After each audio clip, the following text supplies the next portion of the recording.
Hello. I'm going to call this a little bit of common sense for you people.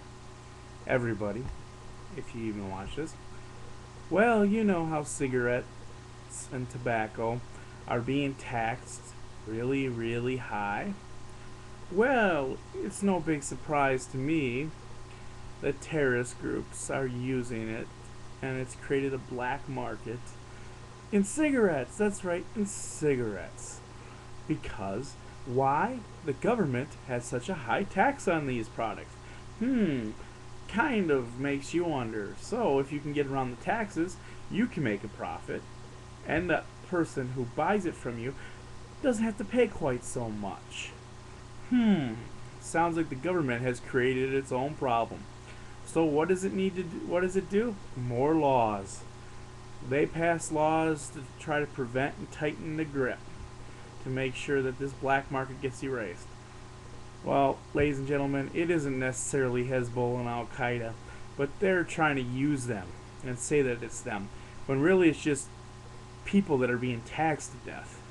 So they're looking for any way to get cigarettes at a cheaper price. Because, ladies and gentlemen, cigarettes are addictive.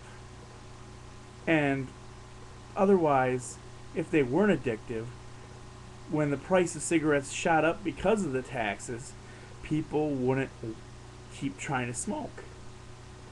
The taxes have the effect of creating crime, almost like a prohibition. Now, our government, glorious, needs money and always is looking for extra tax revenue.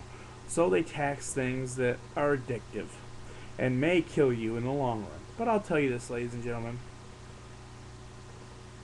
they create problems, not solutions.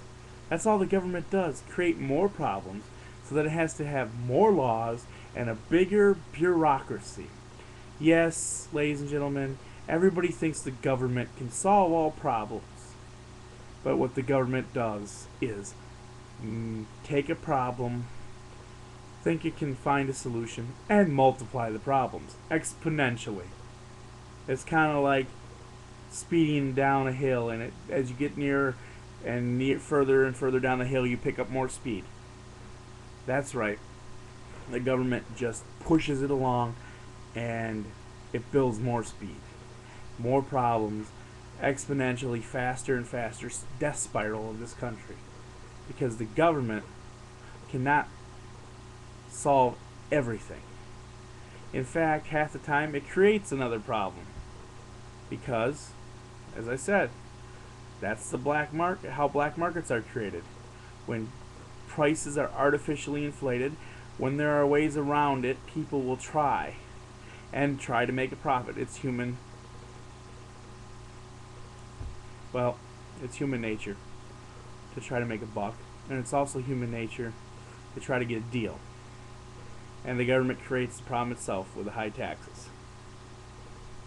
Ladies and gentlemen, I tell you this, there is a diminishing return effect on these high taxes too. Sure, we may lose a little bit of people, and people will say, oh, it's great because it's better for their health, but then they don't get as much tax revenue.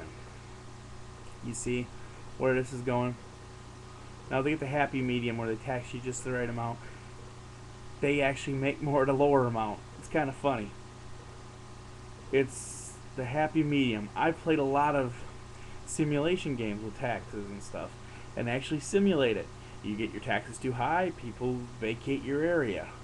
Taxes too low, you don't have enough revenue. Happy medium, you keep everybody happy. Well, I don't think we're there, people. Economy's gone into dumper, and we can't raise enough funds, because there's no such thing as a free lunch. You think that there's a free lunch, but where does the money come from? If the government pays for something, it has to take the money from somewhere else. So you can't really help the economy by pumping the money in, because you're going to have to pull that money out at some point from, well, a richer person, a bunch of us paying higher taxes.